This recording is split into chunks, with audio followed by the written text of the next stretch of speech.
Manchester United have gone another couple of weeks with more questions than answers, and Manchester City have they had the best week that they've had for a long time? That and a few more other points today on the Manchester Is podcast. Hello, and welcome to the Manchester Is podcast with me, the resident blue, Bobby Cash, and Alan's not here this week, but we've got a very suitable replacement. I wouldn't say a replacement, I'd say doing us a job, doing us a job. Um, James Broad, aka your girlfriend's favorite wrestler, Lance Revera. Yes, we've talked about it a couple of times. Me and Alan know each other through wrestling. Me and James know each other through wrestling as well. So if I flip flop between James and Lance, don't worry about it. It's the same guy. James, Lance, welcome to the show. Thank you for filling in. Oh, that's no problem. Thank you for having me. I feel like I'm on trial here. I feel like I've been brought in as a ringer. Brought in as a Like one ringer. of those under 21s games where you've got like all the League ones you Cup. expect, and it just says trialist. I was just say this is the League Cup show. We get anyone on the bench. See what happens. But no, James, you are a Manchester United season ticket holder. You go home and away. Um, Unfortunately, here at the moment, yeah. unfortunately, unfortunately at the moment. Um, I think we'll just kick things straight off. So the last time me and Alan did an episode was prior to the Chelsea match at Old Trafford. It was after the derby, prior to Chelsea, a couple of Yeah, weeks ago now. Alan and I actually both predicted that United would win that match. And you did. Although you did like have a nice head start from Sanchez, getting himself sent off in the first 3 minutes and then getting yourself up. It almost wasn't comfortable. it. You must have been I there, didn't I find it assume. comfortable at So all. tell us about that one. Uh, well, I didn't think it was comfortable at all myself, but I never predicted us to win. I never had us winning. I thought with what I've seen over the last few weeks and well, the back end the last season as well. At no point did I think we'd win. I thought I thought at the start of the season we've had glimmers of hope. There's been things there, but on a whole, it's not been great. And I didn't think going into that Chelsea game, especially after City, did we did we look like winning? See, the thing is, But what obviously we were we saying, what we were saying was that what would happen is that you would have the Manchester derby and you had the performance of what you did, that you would go into the game against Chelsea and then you would we don't know how, but you would just win. Whether it be scrappy, whether it be dominant, turned out to be a bit of both, really. well, Um, but see. yeah, Watching it at the ground. I've had people point out the stats of Chelsea had one shot on target all game. So mm. whether it was me or you standing in goal, it was always we were always going to win. But then, I'd have got a clean sheet, mate. well, yeah, I was going to say, hold on, in that charity game we played, how many did you concede? Was it two or three? In a charity match, I think it was two, which was Was pretty it decent two? for a charity match. Oh no, ours wasn't a charity match, was it? It was the wrestlers versus rappers one, wasn't it? It wasn't for charity. It was just, Yeah, yeah, still. I mean, you saved the penalty, so it counts. Um, But what but was the vibe when you were sat in the stands? Obviously, it was a Saturday night game, and the weather was crap, and it was it was a really scrappy start. And then as soon as well, Sanchez comes out and commits and gets sent off, was did the vibe lift a little bit, or I mean, it did a bit. Like everyone, obviously, everyone's up for it, and everyone's is bouncing. It doesn't matter whether United are 15th or first. You know, we're typically always up for it at home. Obviously, there's bigger games than just, especially at the moment with Chelsea at home. Yeah, it's gone by. It's one of the biggest, but obviously now, with both teams aren't as good as they were, it's not the be all end all of the fixtures. But as on a whole, United fans are pretty always up for it. And after Mm. he got sent off in the first minute, I was down in the concourse. I was just coming up as he got sent off. The flick on was great from Sesko, and everyone was up for that, especially when Mbeumo was through. But as he clattered him, he it went up, and everyone thought it was a penalty at first from because I'm in the Stretford end on the lower tier, so you can't really see at the distance Yeah, properly. Yeah. But we thought it might have been a penalty. Obviously, he got sent off, and then it was just up from there. But then obviously we scored two when we're against 10 men, and then as soon as we're down to 10 versus 10, we concede, and there was a fella in front of me screaming that Casemiro needed to come off before half time. Mm. If I have one recollection from the game, it's been a couple of weeks now, but I remember that the one he got booked for, this first booking probably was, but I don't actually think that the one he got a second yellow card for was actually a second was actually a yellow card. It was a foul, but I don't think it was a yellow card. But the fact of the matter is he was already on one, and he's given the referee a He's decision to he's make. well, yeah, he's asked for it, and he's Yeah. giving him a decision to make, and he's the referee's gone, all right, well, crack on, mate, you're off. Mm. And that's the thing that you can't complain about. For me, he's hugged him and he's pulled him down. That's where he's got it for me. I thought the first one probably was a bit soft, but that second one, you go and he's dragged into the floor, and you go in, well, There's a little part you, of you that thinks just leave him. yeah, well, he You didn't need know, to do it. yeah, he's not like he's the last man. He did have some There cover. was the well, he did had I think it was Delit, and he was the other one that was I can't remember now, but he had Maguire two maybe. two plays. No, I don't think Maguire was on the pitch. I think he came on later, but he had Right. he had two plays he was running at. And you're thinking, what are you doing that for? What's the point? There's no urgency here. Boy, you're Yeah. two. Even if you are looking at maybe he's going to score, you're two up at that point. Yeah. Yeah, because then so essentially we had Bruno Fernandes open the scoring and then Casemiro got a second and he seemed to be quite comfortable there. And then because Chelsea weren't really doing anything. They weren't really No, threatening you too much. Casemiro gets himself sent off. You get into half time and then from the second half it was all them. well, Um yeah, but for they just the kept the most ball of it. for they kept the ball for keeping the ball's sake at times. There was times where they could have put more pressure on, but I think from the substitutions Chelsea made, taking off Cole Palmer and the rest, basically the rest of the attack, they neutered themselves before they could even. I feel like it It was like was they it's just gave it's up. like both managers kind of decided this will do. Like Yeah, pretty much. collateral damage. Trevor Chalobah got a goal back, make it a nervy last 15, but essentially you managed to get over the line, get yourself some 3 points in a much needed win, if anything. If not for the actual points that you need, but to bounce back from the Derby defeat, get yourself Yeah. 3 points on the board. Because But We previewed these matches, and mm, Alan was saying out of the three, he would have preferred to have played Chelsea last because if Amarim had won the next two, we'll get to the other one in a minute. yeah. Um, he probably would have got away with losing to Chelsea if he'd have got the three, but he's beaten Chelsea now. I mean, this is the thing about doing a podcast a couple of weeks in advance. Um, so that was that. Thoughts coming out after the match was over. You got 3 points. I don't know what it is about it at the moment. I don't know if it's just because I'm jaded and I'm a bit negative. Because my outlook on it recently has been pretty down the shitter. I thought if that match had continued on for any more length of time, say you had another 10 minutes, I thought they'd score. And I thought I just don't. I look at this team at the moment, and I came out of the game and I went, well, I'm not going to sit here and complain about winning. But I thought, fuck me. I was like, It was a we slog. are. It wasn't I was, convincing. no, I said to people in the grounds, I was saying to my mates, I was going, what the fuck are we watching here? What is going on? Mm. And I hate being negative, and I hate, No, I know, but it's not, difficult sometimes to not. You can't. You have to sometimes.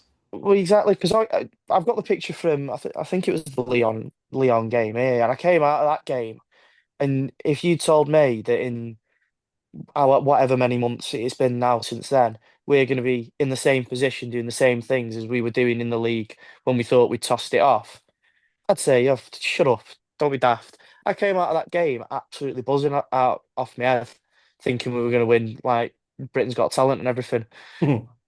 But oh God, I've never thought I'd be coming out of a game going, "Oh my God, why are we're winning? We've won, but we are who?" Yeah.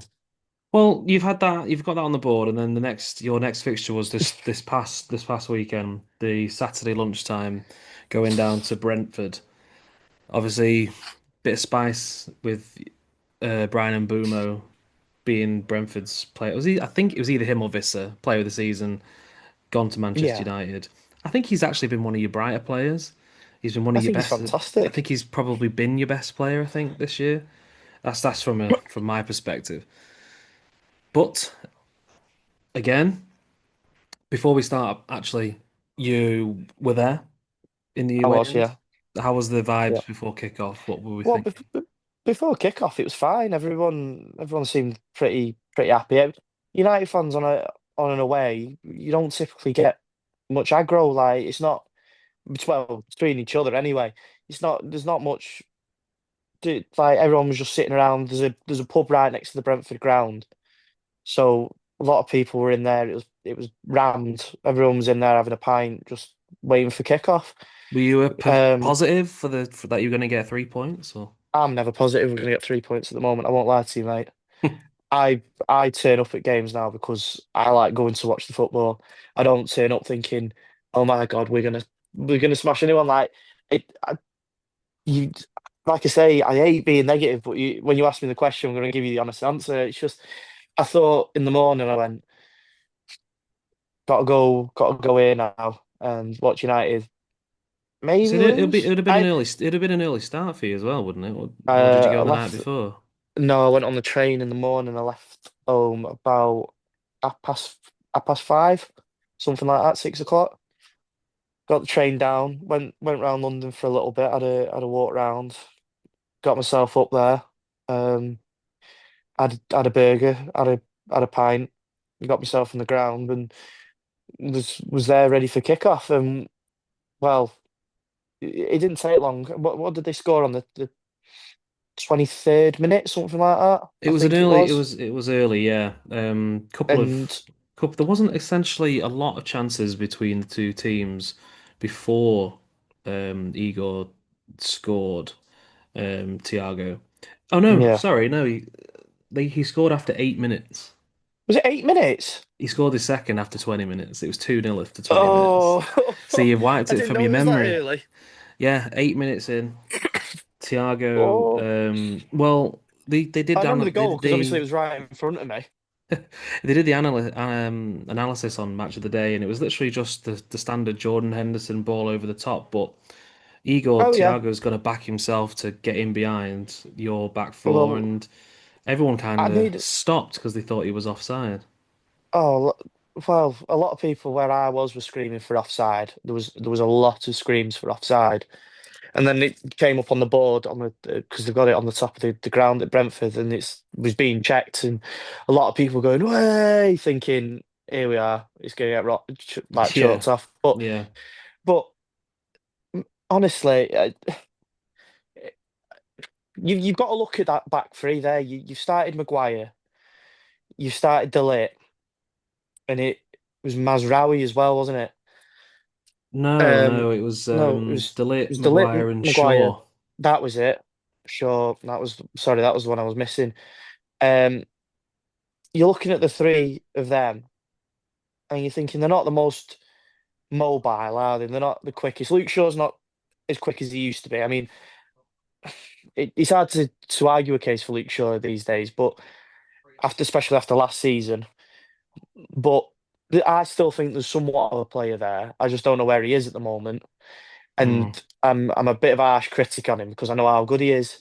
Maguire has never been the quickest, and I like the and think he's a very good defender. I know that a lot of people don't. Watching him from an outside point of view, people criticise him a lot. I think he's very good, especially how young he is. And I'm yeah. only saying that because we're the same age. And and honestly, what planet does the manager think?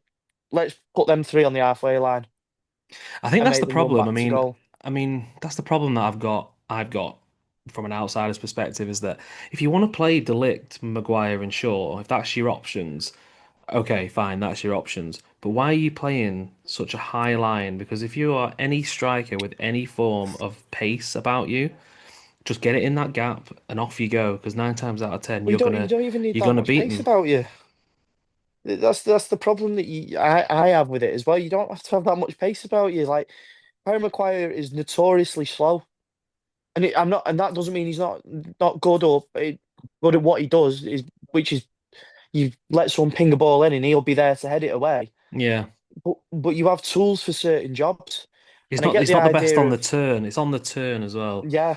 in behind on It, the turn. I, no, he's never been good on the turn, and that's something that we found out when Ole Gunnar Solskjaer got sacked because the whole idea was for United to start becoming this front footed team when we signed Ronaldo and Varane, and we found it out very quickly that Harry Maguire could not be the one who sits on the halfway line, And that was 4 years and ago in and I itself. was about to say That we're here that again. was 4 years ago, and he was, he was only 28 then, and he couldn't do it then, and he's as slow as he is now, I guess. So yeah, Well, 8 minutes. Thiago put you in front. Could have been two before it was. yeah, Bayindir with a couple of really strong hands to keep out some chances, but they were peppering you. It was coming.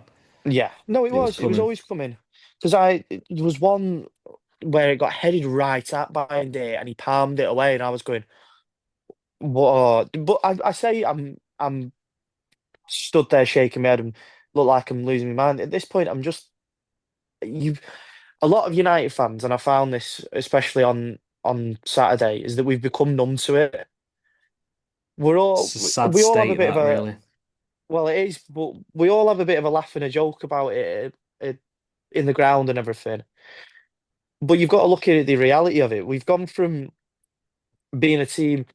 We're not even talking like during under Sir Alex, where under Ollie we'd turn up at the Etihad and we'd be like, right, well, we're having this today, aren't we?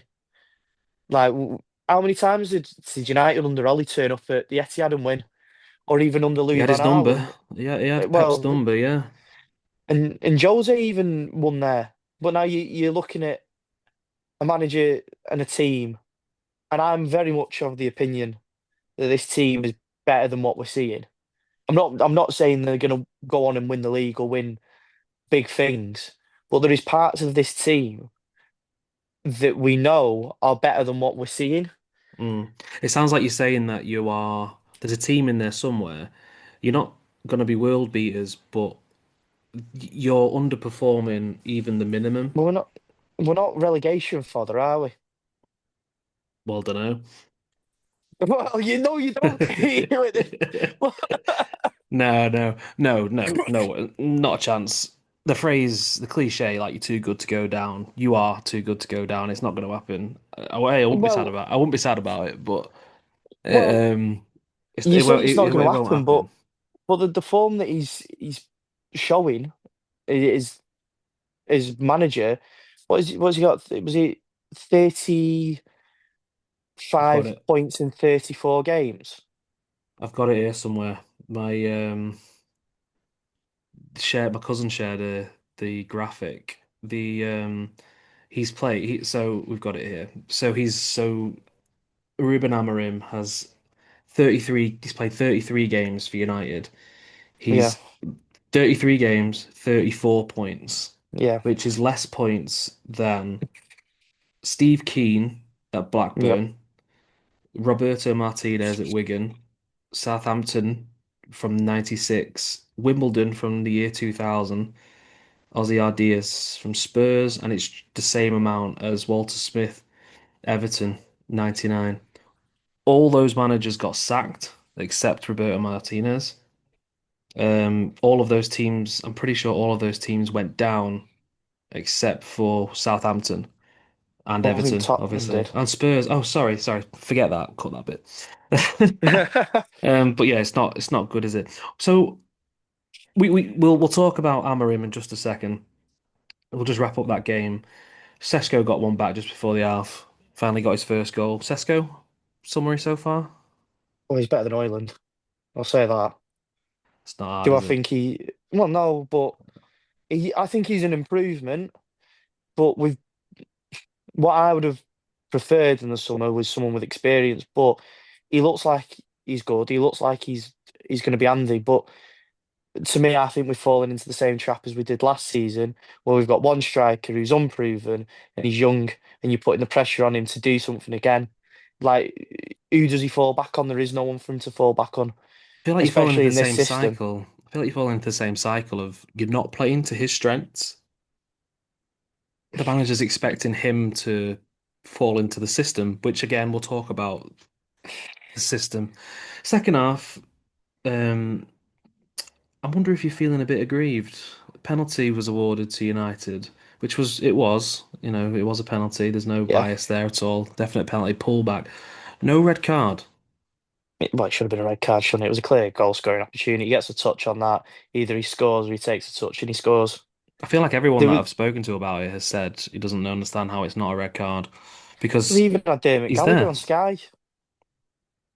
When Dermot Gallagher stands on Sky on that ref watch thing they have and says it's a red card, you know you've shit the bed because he never See, yeah. disagrees. Yeah, well, actually, he's doing it more and more at the moment. I was I've stopped Yeah, watching it. he recently started to, disagree with some of the decisions that have been made, which is actually quite refreshing to see. And then towards the end, you're pushing and pushing and pushing, but Brentford broke up the other end, and then Matthias Jensen smashes one in, 3-1, Well, to me, and game over. from what I was watching, it was just ended up talking with a lot of lads in the terrace at this point. Like it never felt like we were pushing. I think a lot of people are saying if that penalty goes in, it's a different game, which you can argue, yeah. But my problem is with that is why we relying on a penalty to be scored to get us back into a game Mm, away at Brent. Like, why are you relying on that? In years gone by, we haven't relied on things like that. And I know, we, again, it's not even when Fergie was it. It's post Fergie. There's been many times where we're going, well, this is all right. This isn't. It's not perfect. It's never been perfect. Obviously, we haven't won the league since 2013, but I've never seen it this poor. yeah, And I'm surprised Bruno's missed, but I'm also shocked at the reaction to him missing. People going, he needs to stop taking penalties. that was How gonna many? be that was leading into my next question. Actually, he's missed Yeah. against Brentford. He missed against Fulham. Um, should someone else get a chance or just stick with it? Well, I don't know because at times in the past he has passed it off to other people when they haven't been scoring. Like he's given it to Marcus when he wasn't scoring a few seasons ago, and things like that. He went for a while where Ronaldo was penalty taker. But how many times have you seen Bruno Fernandes miss a penalty? It's what It's his penalty it's few record's and far better between. than most. Yeah. He's one of the best in the league. There was a time where he'd never missed a penalty in his professional career, and he got to about like 30 odd penalties, and you're going, what the fuck is this about? Mm. And everyone used to moan about it, about oh Bruno's just a penalty merchant, and now he's missed two, and now everyone's going take him off the penalties. I think It I don't think you should take him off him. I think you might maybe give him one more. If he misses again, then maybe give him a break. But he'll probably score the next couple. well, And then yeah, maybe miss probably. another one. Then the cycle goes round. Well, So 3-1 to Brentford. Let's talk about Ruben Amorim. Where are you? ooh, I asked Alan, if you look at this, yeah. right? This is Amarin in, this is Amarin out. Where are you? See, I find that the whole idea of Ruben in or Ruben out is a bit of like it's just something done for Twitter. Mm. Like it's one of them stupid. Let's go on it. It's like a Mark Goldbridge thing, and probably shouldn't be like I shouldn't be sat here saying his name and slagging him off because he's another podcast or whatever. But I mean, I'm sure we're not getting the same views as him because like he's Oh, bound up everyone. you better watch out, man. Well, him and his Bundesliga. Anyway, I'm not about him. Like he's not for me. I'm not gonna to drag his name through the mud He's because very much hammer him out, isn't he? he's everyone out and does it because he can find a niche for it, and Mm. that's my opinion of him is that he found the niche and ran with it. So what does he have to do then for you? What Ruben? Oh, I Yeah. thought you meant got Mark Oh, Goldbridge. Probably no, no. Don't for worry, me, Sandra. we've there is no for me. There's no point of return at this moment. He said he's not going to change, and for me, it's not working. I said to my mate in our hotel in Bilbao in May, and look, at the time I was very reactionary because we had just got beat by Tottenham, and I was absolutely devastated. And I like a lot of Reds who went out there said it was one of the worst nights they've had traveling around going Yeah, to watch my United. best friend Si, he was there as well. And like so many people I was talking to who were just devastated. I've never seen. I mean, you bet you're loving this. Me telling you, I've never seen a group of full grown men just look so dejected. It was like a funeral. It was like what fuck's just happened here? It was like somebody died. And I I think it's said to because my mate, and your last sliver of hope for that season was on that yeah, it game. was, yeah. And I said to my mate, I said either he needs to start next season really well, or he will be gone. Because like we've got to understand here, he did he sacked off those Premier League games in that back end Yeah. to try and win the Europa League. And a lot of people said he better win that Europa League, otherwise we're all gonna look like idiots. And he didn't win it. And then as United fans, we like to give managers a lot of time. Like it takes a lot for you fans to stop supporting the manager. And look, and I'm not one of them people who's going to sit here and say to you, "Fucking sack him right now." I fucking hate him because I don't want to sit in a public forum and say to you, "I want this man out of a job," because Does he need to I, change then? Does it him yeah, who needs to no, change? 100%. I don't think there's a path of return for it. I don't because he's worse than Wilf McGuinness. He's got a worse record than Wilf McGuinness, and most of the people listening to this will not know who Wilf McGuinness is unless they are proper go back through all the managers and have a look. Like, Historians. yeah, and I'm a bit of a nerd when it comes to it. And I came out of that City game and I said he's got a worse record than Wilf McGuinness now. Like, this isn't funny anymore. This isn't Is he the one salvageable. who sent you down? No, that was Tommy Dock, but even then he came back and won the second division, then got us Hmm. to the FA Cup final, and then lost that one, but then won the next one. It's just But an interesting time for you he's guys. it's it's a system that he has, and in my opinion, from watching it, from what he wants, because it's not the formation. I hear this a lot. It's the formation, but Oliver Glasner plays the same formation, and he gets it to work. It's what he's asking them to do. And I get that he wants to be front footed and he wants to press from the front and he wants to win the ball back early and he wants us to be on the halfway line and dominate the opponent's half. It ain't going to happen because you're asking Bruno to play in a pivot, but Bruno is pushing too far forward. And I think that's something he's being told. I don't think that's a him issue. I mean, I don't think he has the positional discipline to be that six, but I don't think at the same time he's being told, what are you doing? Please stop doing that. I think he's Yeah. been told to push on. So then you're leaving Manuel Ugarte or you're leaving Casemiro to cover what, how much space? For 40, 50 yard gap. He's having to cover the midfield on his own. How's Yeah. that ever going to work? Mm. Rodri, Ballon d'Or winning holding midfielder, keeps everything ticking. At no point does Pep Guardiola go to him and go, look, mate, you see all this space here? I need you to run side to side, front to back, and cover it all. Even Well, N'Golo Kante in his pre prime was ACL, going, you'd give it a good go. But yeah, I mean, mate, Rodri, I'd give it a good go, but I Kante. couldn't do it. Well, before we take a break, we're going to preview your game that's coming up this weekend against Sunderland. So Sunderland, newly promoted, they've had a really good start for a newly promoted team. But you're at Old Trafford and it's on Saturday afternoon. Um, Sunderland currently fifth, 11 points from 6 games. You guys currently 14th, 7 points from the first six. Surely it's going to be a nice 3 points for you this weekend. Before we get onto that, though, ask me if I'm buzzing with that progression. We've gone from 15th to 14th from last You get season. Here we go. you get in there. It's creeping I'm up. looking for a top half. That's the conversation I had once, actually. I went to a night with Andy Cole, and someone asked him what they thought next season should bring, and the person who asked it said it should be top four, should be aim.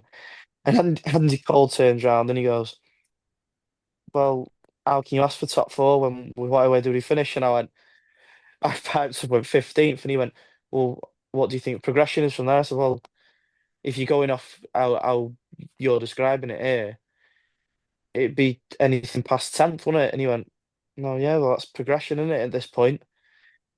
And Yeah, I mean, I yeah. don't, I'm not gonna sit there and tell Andy Cole he's wrong, but I walked out and I was like, well, I can't agree with him because look at the side we've got, and what I've noticed on Sky and TNT and a lot of places online, they're talking about United going, oh, we're just fighting for European places.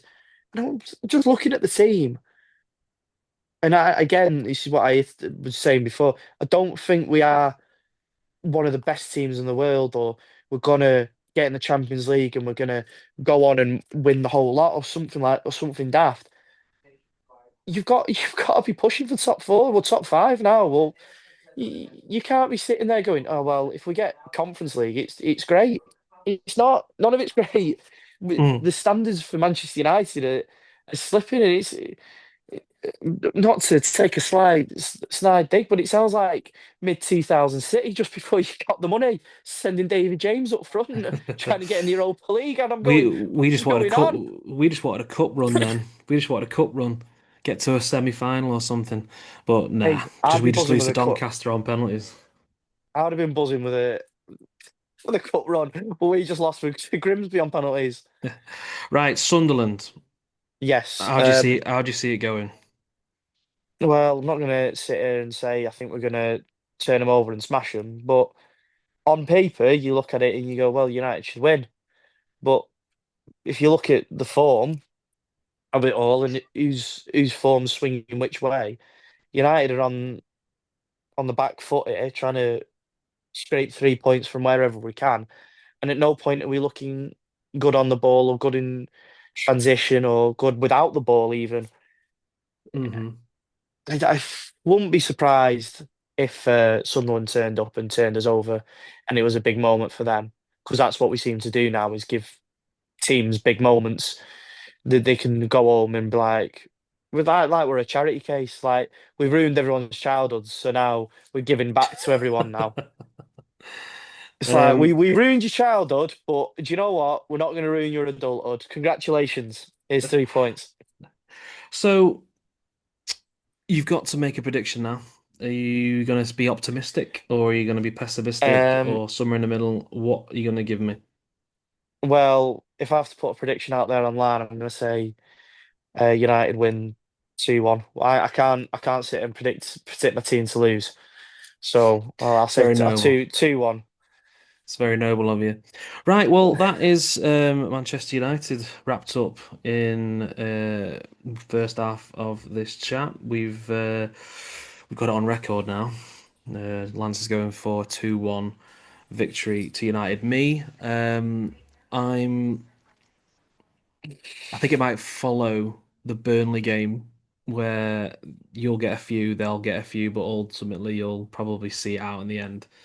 So I'm gonna go 3-2 to United.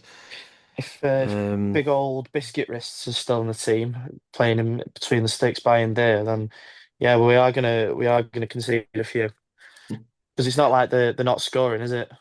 that's true. They have 3-2 might be a managed. better result actually. Mm. Better Well, shout. still to come, we're going to talk about City. We've had 3 games since our last chat, and we've got two coming up between now and the weekend. Stick with us. This is the Manchester is podcast. Welcome back to the Manchester is podcast with me, Bobby Cash, the resident blue, and this week's resident red, Lance Revera, your girlfriend's favourite wrestler, aka James Broad. Um, United chat, healthy for you. Get it off your chest. Oh, Uh, didn't even scratch the surface. I know. I'm pretty sure we could have an hour and a half worth of United chat at the minute, but I'm hoping that people haven't tuned out now and they'll end up staying for this bit. Um, so City, first.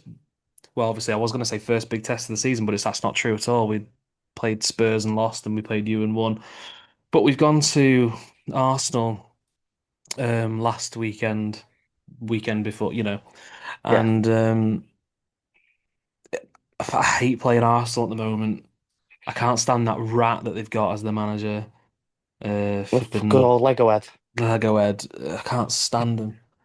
Um, and I was interested to see how we would set up in this game, and it wasn't anything like that I thought we would do at all.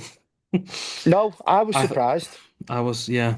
I thought what will probably happen is we'll probably have the ball, have the ball, have the ball, and then Arsenal.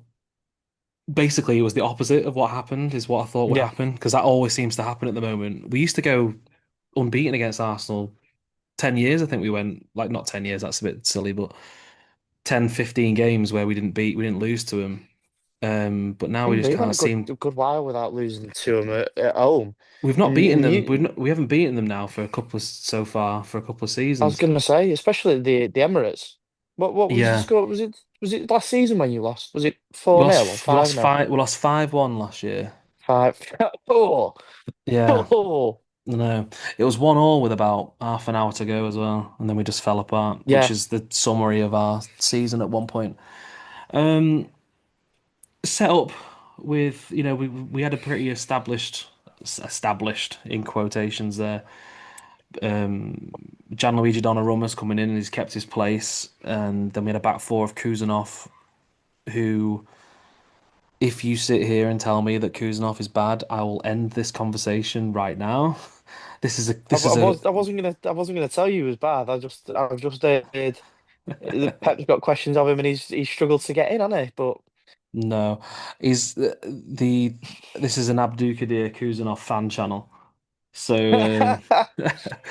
um back four, yeah, Kuzanov, Diaz, Gvardiol, and Nico O'Reilly, which had been the back four for the last few games. It was a third game, third game unbeaten. Um I should say we've actually played Napoli since we last recorded. So that's four games even. Napoli, they had a man sent off. We got the job done in the end, so that's the end of that.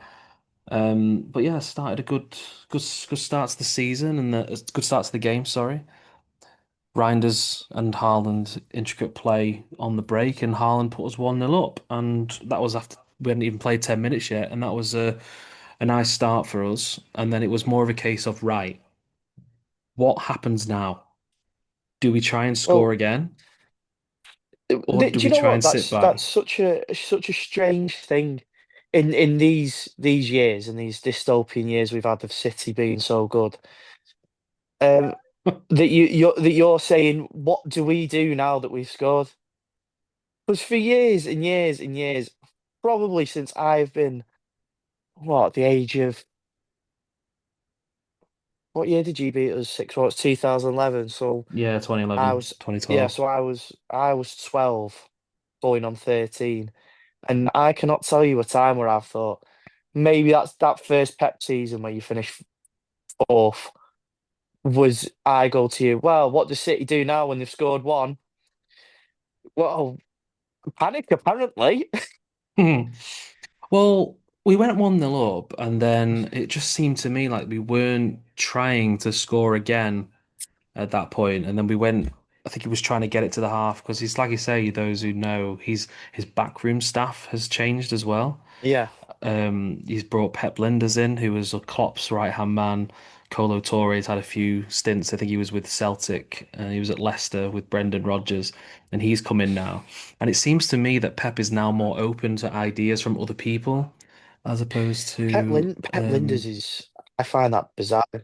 I find that considering for years how opposite Liverpool and City have been, and that's what's made those games of styles clashing of Jurgen Klopp's. I'm going to pump the ball forward and just get it into the attackers, and the midfield is there to be a functioning, win the ball back, get it forward, not and then Pep is we hold the ball, we create chances through patterns of play and repetition. We will. I mean, I, I mean, tell me if you think I'm wrong, but this is every time I watch City. I mean, it'll be different for you because you'll be happy with it. I'd be the same, but we will fucking bore you to death. So you give up. We will put the ball to the byline. We will cut it back. If it comes out, we will then pick the ball up and we will do it again. Yeah, well, I And mean, it's like the problem is washing that machine. it depends who you're playing against. But yeah, when you're playing against teams who set up with a low block, there's not really much more you can do. He gets No, players in to play to play patterns, and with the hope that someone's gonna try and be a hero to try and step out to try and take the ball off him, and then that's where they'll get in behind. But but to yes, see such a it can be quite strange, boring. Yes. but to see such a strange twist on that, to go, do you know what? We're going to get Pep Linders in. And speaking to a lot of Liverpool fans about Pep Linders, he was the one who helped Klopp develop that style of we have a functioning midfield and we pump the ball forward, we get it into the channels, and whatever happens, happens, and we score. And that obviously that's where that rock and roll football came from. And to But see him change is mm, so strange to me. I can see elements of it being developed and not like a complete 180 in terms of changing, but I can see little implements of it coming in now. Donnarumma's been brought in for a reason. Donnarumma for me has Yeah. been brought in to be more of a shot stopper as opposed to a ball playing goalkeeper. So when he does get the ball at his feet, it is pump it to the other end, hope that someone wins the second ball, and swamp the defense. And we've actually in the Arsenal match, we did what we usually do to other teams do to us. We'd let our people say that, oh yeah, City let us have the ball. It's just like City let us have the ball. It's like, yeah, we did. We let you have the ball, and then we caught you, and we were tight and we were compact, and for literally 92 minutes, it worked. And Well, it's if we'd have just held on for another couple of minutes, it would have been a masterclass. It would have Well, and would you boring as call it it might have been. a masterclass though? Because if it wasn't Pep Guardiola who did that, and it was well, for the sake of it being a United and City podcast, if it was Ole Gunnar Solskjaer who did it for years against Pep and went, "ER, take the ball and we're going to sit deep and we're going to keep you out and we'll win 2-1." Everyone called him a PE teacher. A masterclass is probably not the right way to say it. Then I'd probably say it would have been It's smart, and a I relief and inspired in a yeah. way that he has been inspired by other people's ideas to try I I something think it's different. smart tactics myself. I've never seen an issue with playing on the back foot for any team. I don't think he wanted to come away from the Emirates with the defeat. I think if you gave him a draw before the match started, he'd have taken it. But the fact that Yeah, we didn't quite hang on is proper gut punch. And I'm really, really not. I'm really not happy with the way that the media has kind of depicted the way that we played that game. Why are we not allowed to do it once? Like, why I can don't everyone else do it, understand. but we can't? I don't understand myself, but why any team's not allowed to do it. Fergie used to do it. We went to the Bernabeu and sat in. Yeah. Like teams should be allowed to sit in. Like I don't get the idea that teams aren't. Ollie used to do it, and Ollie did it really effectively. We finished second, and he was on the pitch apologising to people because we aren't playing the way they want us to play. But you're looking at teams who sit in and get results and grind it out. Fergie used to win 1-0 every And that's week. it. It's a results business. You've got to do what you've got to do sometimes. It, Um, and that's the how only I issue is felt when about it. it doesn't come off like that, Yeah, and then exactly. you get people going, "Why has he done this? Why is he?" If I had And I think I was going to say, if I had any criticism about the match as a whole, it was probably that he probably took off Haaland too soon. I think there was well, I still thought that was another. an odd change. I think I there was was another. surprised when he went. I think I probably would have left Haaland on for the whole thing because if anyone's going to be able to get in on the break it was because there was a point where Arsenal would be attack, attack, attack. We would get the ball on the turn, Doku would get it, or Reinders, and then there wasn't really anyone There was a chance further at forwards. 1-1, wasn't there, for a break after they'd scored. I think what happened was that we were 1-0 up and Reinders had gone through, and if Reinders had just pivoted and changed direction and gone for the corner flag, we may not be sitting here talking about a draw. But he's tried to go inside, he's lost the ball, they've turned it over and they've gone up the other end. Um, Some goal though, wasn't it? it was a good finish, and I don't really blame the goalkeeper. He's gone over the I'm top, and surprised. he thinks he can get there, but he can't. But I if he'd I have was just surprised the way he backtracked a got little beaten. bit, if he'd have just backtracked a bit instead of rushing out, he probably would have made himself big and told Martinelli, right, what are you gonna do? But he's basically put it on a plate for him. But I was But disappointed at the time. I was absolutely furious at the time. But looking back, it might be a pretty decent point in the end. well, it is, isn't it? You've got to put it into context. This isn't the Arsenal that was finishing eighth and ninth every year. This is Arsenal that's been semi pushing for a title for the last, what is it, 3 4 years now. Yeah, yeah. They aren't a Um, pushover, no, and not at all. to go from losing 5-1 there to drawing 1-1. I mean, sometimes you've just got to roll with it, haven't you? I'll just say, I think, um, don't be surprised if we play exactly the same way at Anfield in a couple of weeks. I can see us setting up in the exact same manner. Yeah, it Just to wouldn't. It come wouldn't. away. Because if we can come away from the Emirates and Anfield without getting beat, um, we'll take that. I think the thing though, going out to Anfield, I think you've got enough quality in that team to give them more of a game than just sitting in. Because Liverpool have been they have they haven't been Liverpool last season where they were like, we will win, it will come. mm, We it's it will just get over the line here, and that's what you found out at Palace was that they turned them over because Liverpool. You can only ride your luck for so long, and it just. I've heard so many Liverpool fans say yeah, to me, it just hasn't clicked yet. And I think City have got enough quality to go give them a game. I hope so. I've seen a few games this season where I thought to myself, if they played against someone better, they would have lost that game. Yeah, I think there was the Bournemouth game, the first game of the season. If Arsenal had actually gone there to try and win, they probably would have, which is I said that. and then obviously Palace did do it at the weekend. Um, we played Huddersfield. Won't touch on it Mm. too much. Not really much to say. We played Huddersfield in the League Cup at I don't even know what their stadium's called. Huddersfield Town Stadium. We won 2-0, Foden and Savino with the goals. A couple of notable debuts. Divine Mikasa got a start, who got about, I think he got 18 goals and 25 assists in the under Premier League 2 last year.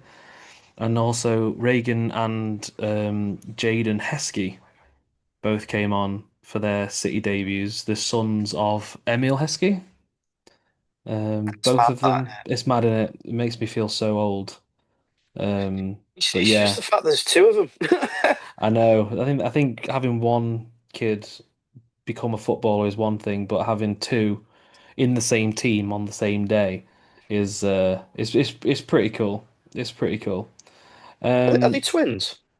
no, Jade and Heskey is 19 and Reagan Heskey is 17. Oh, okay. Um, so yeah. Because I was Um, thinking they were like Raphael and Fabio then. no, not quite. Um, it's weird. You look at them both; they don't look alike, but they both look like Emil Heskey. Like it's weird. One of them's quite stocky. One's a stocky midfielder, Yeah. and one's like a defensive midfielder or a winger. One's a tricky winger. Can't say I've ever seen any either of them actually play yet. But yeah, we've got Swansea in the next round away, so maybe we can see him again. It must be Um, nice. be able to get those run-outs for the in a League Cup fixture. Hey, I didn't want Grimsby. I didn't want him. Oh no, no, Um, I didn't either.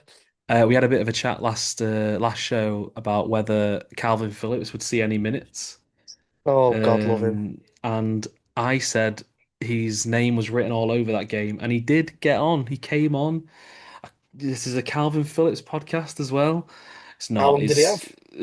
about 10 minutes, if that. Gave the ball away a couple of times, so he I won't feel play bad for again. him. He won't play again. Um, Why is he not left? no one will buy him. Why is he not on loan then? He had an Achilles surgery in the summer, Oh, okay. That so makes more sense. I didn't know so he'll that. probably stick around. He's probably been registered as a homegrown player for paperwork purposes. Well, yeah, like Scott Because Carson. I thought I thought he'd go to Leeds. I thought that was nailed on as soon as they got promoted. But I thought that. Well, yeah. And then this past weekend we played Burnley at home Saturday afternoon. The return of Kyle Walker. Everyone's like, right. Well, there's well, I have a bone to pick with fucking City over this, right? You've cost me points in my Super Six. why? I had you down to win 5-0. Well, that's your fault for the thinking that we wouldn't concede a goal. I thought that, which I was watching the highlights again before this, right? And which what doubly pissed me off was what you just said there. That's your fault for thinking we'll get a clean sheet. Well, I won't lie to you. I've done my prep for this and watched a lot of the City highlights and everything. I have not sat down and watched too much of City this season. The one time I did sit down and watch them properly was in the away end at the Etihad and watched us get absolutely fucking kicked and went, oh, do you know what? Do you know what? They've turned a corner here because I saw that Spurs game and I thought, oh, actually, we could do something here. We turn up, fucking Donnarumma decides to save every shot that comes his way, and we were just piss poor. I mean, Um, I did predict us to win that Manchester derby, but I wasn't confident about it. no, I don't know any City fan who thought they were going to win, and I heard a lot of United fans saying we could nick it here, we could nick it, and a I lot of didn't think we people would saying a win. draw. I didn't think we'd win in the way that we did. That's the No, that's the one. So we got oh, but yeah, Burnley at home. We had Jeremy Doku, who's really come into a good patch of form at the moment. He's had a real good start to the season. He's doing what he has been doing, but he actually has been producing at the end of it, which is what everyone's been wishing for. It's easy for him to take on a fullback twice, three times, four times a match, but it's what he does after that that everyone's been waiting for. And he's popped up with a few goals, a few well, assists. it surprised me because I've noticed this, and I'll be honest with you, for a long time, and I didn't mean this as on this is was my genuine opinion for a long time that he was just Anthony in a blue shirt. And that is kind of, yeah, I mean, I understand where you're coming from because it was all a lot of show with nothing to show He for used it. to wind me up so much because I used to say he's very talented, but he does nothing with it. We'll try watching And him every week when he does it. That's the issue that we've got. that, But what he like, even on this past weekend, he got a couple of assists or a couple of I hate the term pre-assist, but he got a couple of he was there. He was making things happen. well, yeah, First goal was an own goal, but it was all his work getting in behind and getting a shot away for it to go into no man's land and the goal goes in. And that's what we've been waiting for. That is now what Savinho has to start doing. If yeah. you're talking about players that I'm not high on right now, unfortunately, it's Savinho. I was high on him when he came in. I thought because I've seen him at Girona, saw him play against Barcelona and he played really well. And he came in, and last year he started pretty well. First game I against remember everyone being Chelsea, very high on him when he and first then started. yeah, and then he played. I think it was the Arsenal game where he took on a player and then played Haaland in for an assist, and it was great. The guy can't score. It's very, very ironic that I've just said that when he scored against Huddersfield. I do get that. I Uh, was gonna but say, if I can't get my head around how Tottenham would offer 70 million quid and we didn't take it. Well, I saw when it said he'd been offered for 70 million quid. I was surprised he didn't go because I thought it was a lot of money for a lad who wasn't featuring every week Yeah, or doing much. exactly. It was we bought him for 20 mil. A year later, Spurs want to buy him for 70. I'd just take it because unfortunately for him, his I say it right. I won't say that he can't score again, but what I will say is he doesn't score enough. He doesn't assist enough, and his end product isn't good enough. His decision making is poor. Um, Is he offering something though off the ball?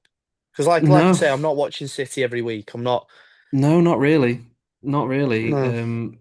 Whichever side he's on is probably the one that gets exploited the most because he doesn't quite gel as well as like Doku does a lot of graft to win the Yeah. ball back because Doku will go back, win the ball back, nick it in between someone, and off he goes. I just feel like his head was turned at Spurs, and I don't know if he's fully committed to the cause at City at Well, the he might just minute want to get off at this point. because he's going to be competing. Yeah, he's going to be competing with Doku. He's going to be competing with Oscar Bob as well, and yeah, Yeah. I Well, don't know if you thought that we were going to sign Rodrigo, but we didn't. well, So everyone was meant to be he's signing got Rodrigo. We were linked with yeah, Rodrigo at one point. he's got to start doing a bit more. Because the problem that we've got is that, I suppose, with Kuzanov out injured at the moment, it's only going to be a couple more games, I think. He's Mateus Nunes is playing it right back, and that so Nunes then Savino, and it's like that's the weak side. Yeah. That's the weak. But everyone's saying that he plays really well if you put him on the left. But I want Doku on the left at Well, the you'd be moment. nullifying him, wouldn't you, if you moved on to the other side? Because He he's apparently, yeah, right-footed, isn't he? Savino's left-footed. No, I meant Oh, Doku. Doku's right-footed and Yeah. plays on the left. He does it on purpose. Like that's what he does. Yeah. He goes around the outside and then cuts in. At the moment, I want Doku there. I don't want Savinho there. Um, but Burnley was a very weird game. We didn't particularly play that well, but we didn't play that badly either.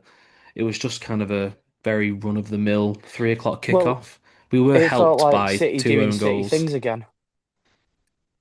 Yeah, That's what that yeah. Burnley game felt like was City doing City things. Because that's what I thought. I thought after that 1-1, after beating United and then doing a 1-1 against doing a 1-1, that sounded like something out of the IT crowd. Doing a 1-1, getting a 1-1 at Arsenal, and then I just felt, yeah, City are just gonna go fuck off. I Because would. because It it's was not like you're gonna five. go on a Yeah, run like you did last season. yeah. No, it was weird. It was like I say, it was 5-1, but it didn't feel like it. Well, the two Um, the two in the back end, one it for Ireland was yeah, yeah. just he's always going to score, isn't he? Oh, yeah. I mean, fortunately, he's made his worst start to the season, but he's still got 8 goals after 6 games, which is Oh, one thing. do you know what, mate? I think about this a lot. I don't know if you ever watched the overlap that they had Ole Gunnar Solskjaer on there, and he went, Oh yeah, yeah, yeah. I We've told talked United to about sign this. him, Yeah, yeah. told United to sign him for 2 million, and then he went Alan to, yep.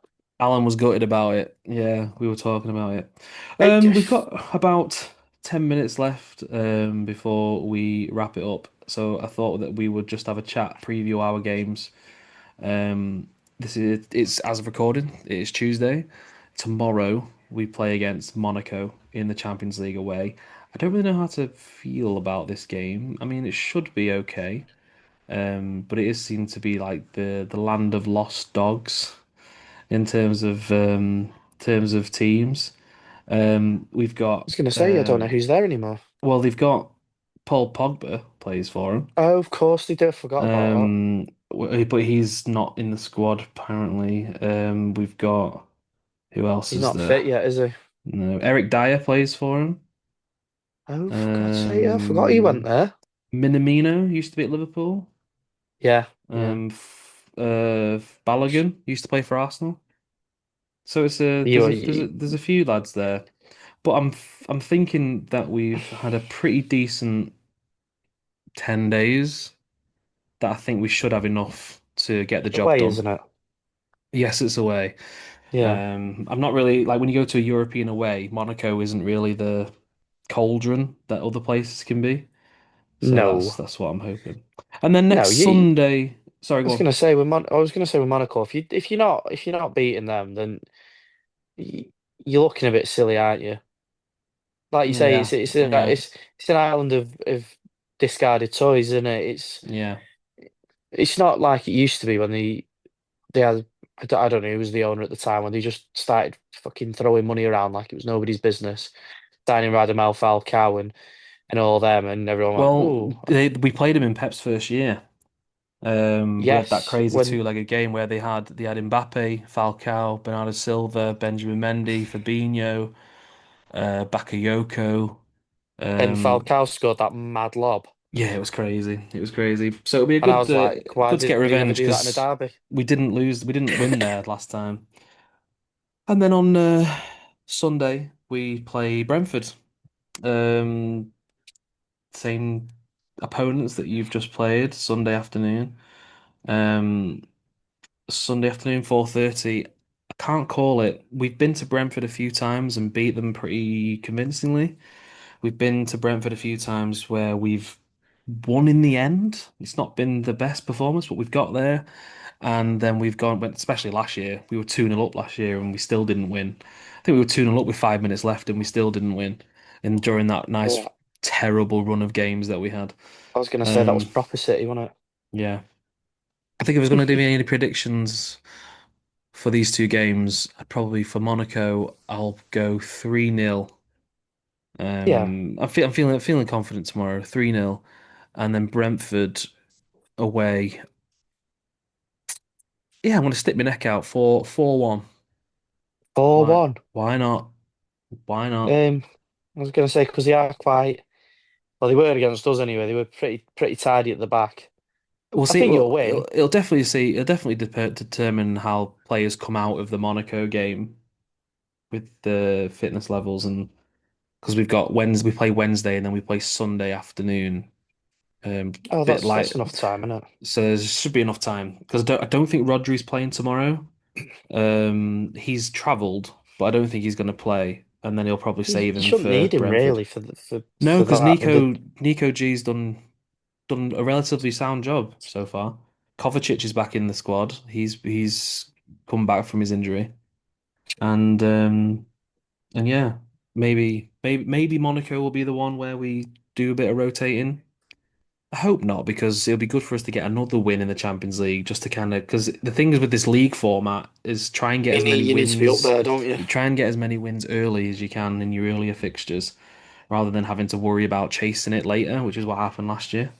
Well, most likely what will happen is you'll get the goals, you'll go ahead, and you'll rotate from there. Hopefully, it'll be a nice comfortable couple of games. Yeah, Um, yeah, I was gonna say that kind of wraps it up. We've previewed Manchester United's weekend, Sunderland at home, City. We've got Monaco tomorrow. That's Wednesday. And then we've got Brentford away on Sunday. Lance slash James, where can we find you on the um, socials? well, you can find me on Instagram at Lance_Revera, the same on X or Twitter, depending on how cool you are. And then on Facebook, yeah, you can find me at Lance Revera Playboy Prince. You can find him memeing it up, sat in one of the stands of one of the Spanish teams. What game was that? You know where you went Oh, viral? that was oh God, where was it? It was Sevilla. Sevilla away. Ten Hag's first season. Severe away. The Lance Rivera, the Lance Rivera viral moment. Yeah, the net. I think it's 94, the third shirt, the blue and white striped one, the European Cup um anniversary one. Stood there, photographed, called a sex pest for just standing there as Sevilla took a 2-goal lead. It's just what you need, just what you need. You can find us on Instagram at the Manchester is podcast or the Manchester is pod. You can listen to us here you can listen to us on Spotify and on Apple Podcasts, but you can also watch us here on YouTube. Thanks for joining us. If you've got this far in the video, please like it, please subscribe to our channel, please share it where you can, and comment below your predictions for the upcoming fixtures for City and for United. Lance, thanks for sitting in this week. I'm sure it won't be the last time we'll see you. Well, Um, I'm hoping not. I've had a good time. Good. I'm glad that you have. He has been James Broad, aka Lance Revera, the Playboy Prince, your girlfriend's favorite wrestler. I have been the Resident Blue. I was going to say Bobby the Blue, but I told Alan I can't do that because it's too much like Bonnie Blue. Oh, I Um, thought it was more like Bertie. Bobby the well, hey, well, whichever way you want to go. Bobby the Burt. Oh, Um, okay, like and subscribe. Manchester is podcast. See you next time.